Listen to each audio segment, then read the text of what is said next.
Estamos continuando o tema desta semana, que trata do capítulo 7 de Daniel. Meu nome é João Antônio Rodrigues Alves, sou professor de Teologia no Seminário Adventista de Teologia da Faculdade Adventista da Amazônia, em Benevides, região metropolitana de Belém, no Pará. Possivelmente você já tenha ouvido alguém falar da criação de 10 supernações no mundo, pouco antes da volta de Jesus, e que a criação destas 10 supernações é uma condição essencial para que a profecia se cumpra. Se você já ouviu falar, talvez você não tenha ouvido dizer de onde surgiu a ideia das 10 supernações. E isto é muito interessante, porque quando se trata da interpretação do texto bíblico, nós não podemos ficar à mercê de especulações ou então importar fogo estranho para a interpretação da palavra de Deus. O que é que nós encontramos quando fazemos uma pesquisa básica na própria internet? Nós vamos encontrar uma senhora chamada Alice Bailey. Alice Bailey escreveu um livro em 1957 chamado A Externalização da Hierarquia. Naquele momento, Alice Bailey era a líder da Casa da Teosofia, um movimento místico, espiritualista. E neste livro, ela falou de que o mundo deveria ser organizado em esferas de influência, antes de se organizar como um governo global. Alice Bailey deixou claro que esta reorganização não seguiria os limites das fronteiras tradicionais existentes entre os países, mas seria uma organização completamente diferente. Bailey não especificou quantas esferas de influência seriam criadas, mas seu plano, elaborado em 1974 pelos autores adeptos da nova ordem mundial, e o nome desses indivíduos, Mikhailo Meszarovich e Eduard Pestel, em um livro intitulado, traduzindo para o inglês, A Humanidade no seu ponto de retorno. Eles escreveram que o mundo seria reorganizado em 10 supernações. É curioso. A lista que eles dão: América do Norte, no caso eles falam do NAFTA, México, Estados Unidos da América e Canadá, a Europa Ocidental, o Japão, Austrália e África do Sul, mais alguns outros, a Europa Oriental, incluindo a Rússia, a América Latina, o Norte da África e o Oriente Médio, a África tropical, o Sul e o Sudeste da Ásia e a China. E essas seriam as 10 supernações, ou 10 blocos de nações divididos aí nas regiões do mundo. Agora, por que 10 nações especificamente? Isto aqui depende de um conhecimento das crenças espirituais do oculto. Eles acreditam que o ser humano deve ser espiritualmente aperfeiçoado, passando por um processo de iluminação, alcançado através de um longo e árduo estudo da verdade oculta. Uma vez que um homem é totalmente aperfeiçoado, ele é descrito como estando em pé ao lado, mas não controlado pelo mundo, por este mundo. Este homem aperfeiçoado é considerado o número 1. Então, se você imaginar a figura de um homem em pé, então você o consideraria, esse é o número 1, ao lado do mundo, e o mundo então representado por um globo, que seria o número 0.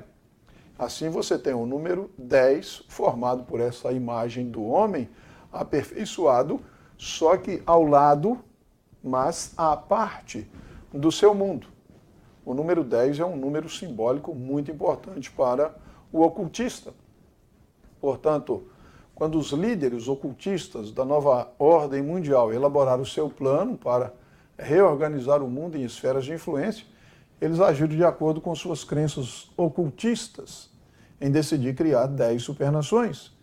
Eles estavam criando uma nova ordem mundial que, por sua própria estrutura, gritava para os povos do mundo: criamos a Organização Mundial aperfeiçoada das 10 supernações.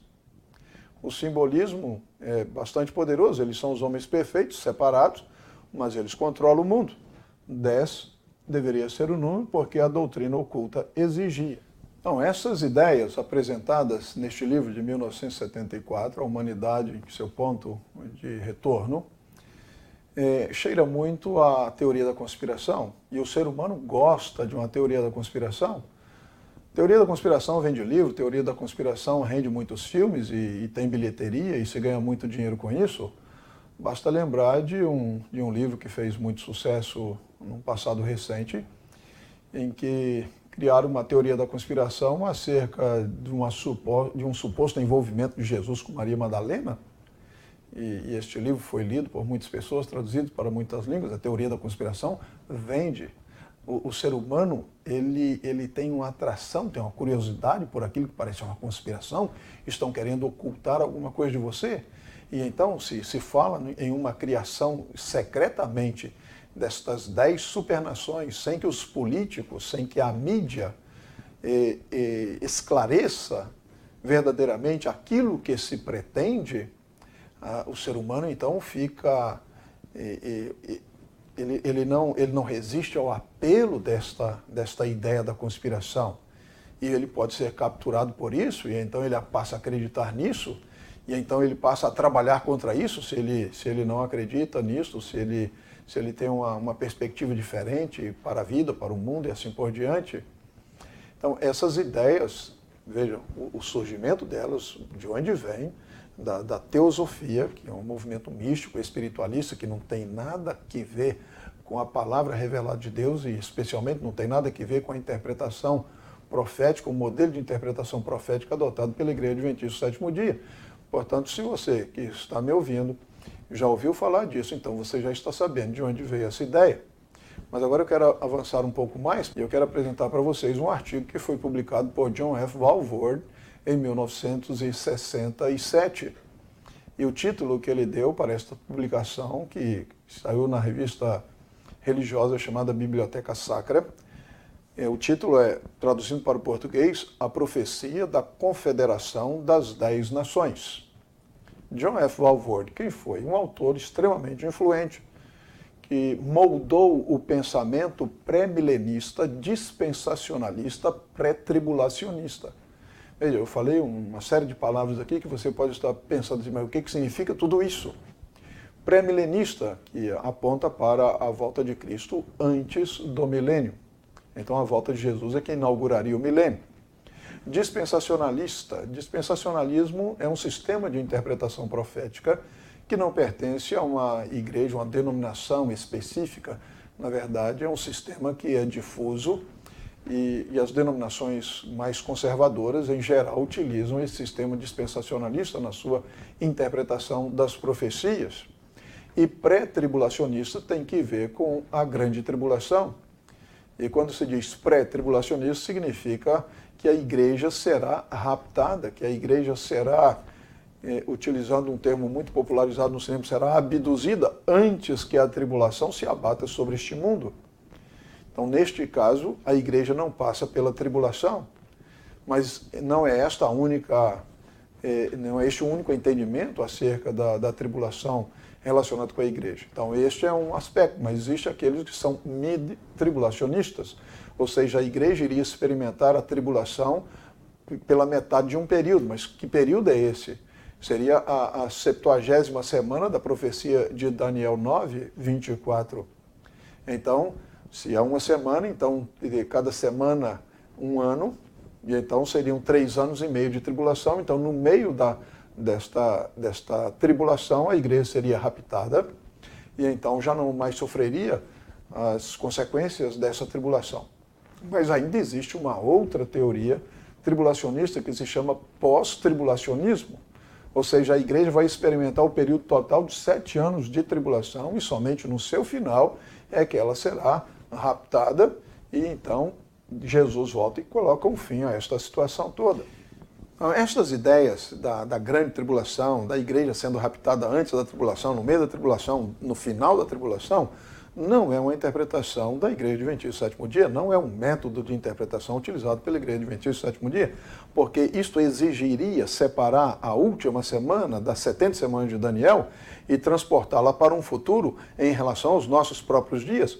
Só que o texto de Daniel 9:24 fala de 70 semanas, é uma unidade de semanas.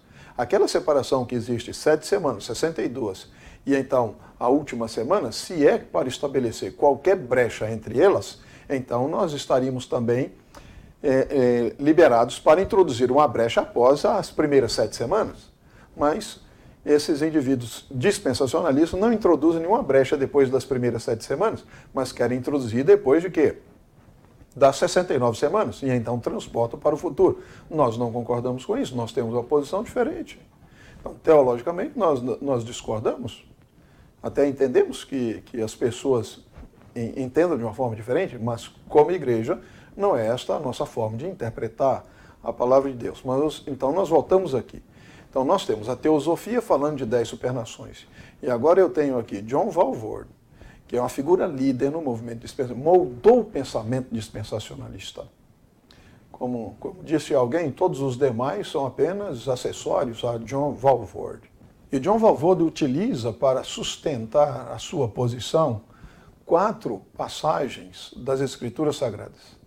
A primeira delas está exatamente no capítulo 2 de Daniel, na profecia da estátua, quando fala ali dos pés, em parte de ferro, em parte de barro, fala dos artelhos, e então ele diz implicitamente você tem ali 10 reinos. E então ele passa para o capítulo 7 de Daniel, na sua descrição ali do animal terrível e espantoso, com 10 chifres sobre a cabeça. Então você tem a ideia das 10 supernações lá no capítulo 2, nos 10 dedos da estátua, que no capítulo 7 de Daniel, os 10 chifres que aparecem na cabeça do animal terrível e espantoso, a quarta besta. E depois então ele passa para o capítulo 13 de Apocalipse, quando fala então da besta que emerge do mar, e que também tinha 10 chifres. E finalmente a última passagem que ele utiliza para dar sustentação à sua teoria está em Apocalipse 17, quando fala no verso 12 de Apocalipse 17, dos 10 chifres, que são 10 reis. Então observe, esta é uma interpretação dispensacionalista, não é uma interpretação que é defendida pelos intérpretes adventistas do sétimo dia. Então isso precisa ficar claro. Nós respeitamos quem tem uma posição diferente, mas a posição dentro da igreja adventista, o método que nós utilizamos para a interpretação é historicista, ou seja, existe uma continuidade e aqui está mais uma vez uma brecha que se abre na interpretação. Ora, se nós temos a primeira besta, que é o leão, que é substituído pela segunda besta, que é o urso, substituída pela terceira, que é o leopardo, e finalmente a quarta besta, que substitui os 3 anteriores, que é o Império Romano. Agora aqui então se cria brecha. Uma brecha de quanto tempo? Se o Império Romano caiu no ano, o Império Romano Ocidental caiu no ano de 476 da nossa era, e nós já estamos no ano de 2020, então quantos anos são passados? Então vamos arredondar para não fazer muitas contas, então há 1.500 anos. Só que tanto lá na interpretação da estátua existe uma continuidade, e aqui no capítulo 7 de Daniel também existe uma continuidade, ou seja, cada poder é substituído por outro, e então nós temos os 10 chifres que substituem o Império Romano, e nós temos agora então o surgimento do chifre pequeno no meio desses chifres que substituíram o Império Romano. Então o que nós temos visto até aqui, e recapitulando, no capítulo 7 de Daniel, nós temos o primeiro animal, que simboliza a Babilônia, que é substituído imediatamente por um segundo animal, o urso, que simboliza o Império Medo-Persa, que depois é substituído imediatamente por outro animal, que é o leopardo, que simboliza o Império Greco-Macedônico, que é substituído imediatamente pelo quarto animal terrível e espantoso, que simboliza o Império Romano. E neste sentido, então, a continuidade, como a profecia tem nos trazido até agora, exige que esses 10 chifres que aparecem na cabeça do animal também substituem imediatamente o Império Romano, e não que sejam lançados para o futuro, neste caso, como nós já fizemos a conta, arredondando, cerca de 1.500 anos para o futuro, e nós ainda não sabemos quando eles iriam surgir, caso esta teoria estivesse correta. Então, A coerência com o texto bíblico exige que estes 10 chifres simbolizem, sim, as 10 nações que surgiram já a partir do momento da queda do Império Romano Ocidental. E é curioso ver que os dispensacionalistas, eles não estabelecem uma brecha entre os 10 chifres e o surgimento do chifre pequeno, mas querem estabelecer uma brecha entre o Império Romano e os 10 chifres. Portanto, biblicamente não há espaço para afirmar que o texto bíblico está falando de um futuro surgimento de 10 supernações imediatamente precedendo a volta de Jesus. Especialmente no seio da Igreja Adventista do Sétimo Dia, isso não acontece. E se alguém estiver falando algo nesse sentido, na realidade, ele está indo contra tudo aquilo que a Igreja Adventista tem ensinado até hoje. Para ser fiel, para ser coerente com o texto bíblico, então nós falamos de quê? De que esses 10 chifres simbolizam exatamente aquelas nações que surgiram a partir da queda do Império Romano Ocidental, das tribos que invadiram este império, naquele momento crítico da sua existência.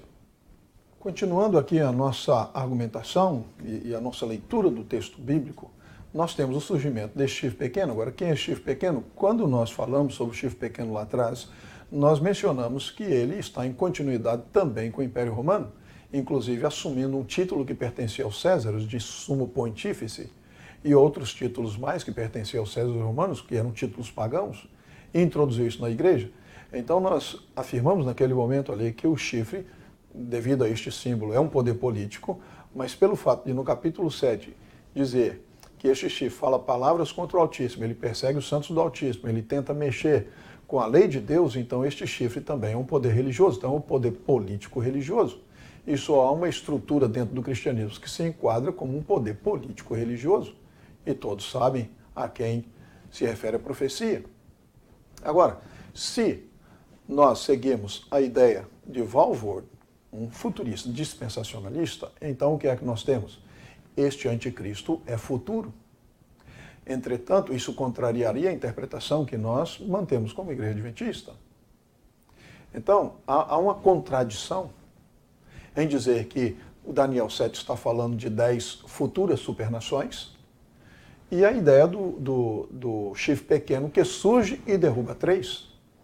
Se o chifre pequeno surgiu em Daniel 7 e derrubou 3, é porque eles já estavam estabelecidos. E isso ocorreu quando? Depois do ano 476, que foi o ano da queda do Império Romano Ocidental. Então, o chifre pequeno, ele começou a crescer, ele já estava em operação, mas estava em crescimento, até que então começasse o seu período de dominação, que está previsto aqui mesmo no capítulo 7 de Daniel, no verso 25, quando fala que ele teria um período de dominação de 1260 anos. E isso, então, é um estudo, é um vídeo à parte que nós também iremos fazer para falar apenas deste período de tempo que seria dado ao chifre pequeno, quando ele oprime os santos, ele persegue os santos, e os santos lhe são entregues nas mãos, ele faz guerra contra os santos, e ele prevalece contra os santos.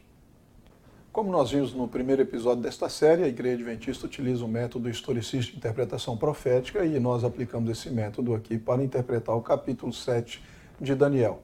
Portanto, nós temos aqui os 4 impérios mundiais que afetaram o povo de Deus, o povo da aliança do passado, que é Babilônia, Medo-Pérsia, o Império Greco-Macedônico e depois Roma, que foi então substituído por estas tribos bárbaras que invadiram e então se estabeleceram no território anteriormente ocupado por Roma, dando origem a algumas das nações atuais da Europa. E neste processo então houve o surgimento do chifre pequeno. Então veja que isso contrasta fortemente com esta ideia das 10 supernações, que nunca foi uma ideia mantida, sustentada pela Igreja Adventista, utilizando o método historicista de interpretação profética. Desta forma, interpretando da forma como nós o fazemos e apresentando aqui o chifre pequeno como alguém que surge, como um poder político e religioso que surgiu naquele contexto histórico específico e que deu início ao período dos 1260 anos que nós encontramos em Daniel 7:25, que será um vídeo à parte que nós iremos fazer com relação ao estudo desta lição, nós podemos ter a absoluta convicção de que Deus verdadeiramente é o Senhor da história, é o soberano da história. Ele está guiando a história de acordo com o seu plano, de acordo com o seu propósito, para este mundo em geral, para o seu povo em particular. E se nós confiarmos naquilo que Deus tem feito, naquilo que Deus faz, naquilo que Deus fará, nós certamente não seremos apanhados de surpresa por qualquer coisa, porque nós estaremos sempre em comunhão com este Deus e Ele será o nosso libertador, Ele será aquele que vai nos salvar, é aquele que vai nos guardar até o dia final, para a glória do seu nome e para desfrutar do reino eterno que Ele tem preparado para você e para mim. Que Deus os abençoe.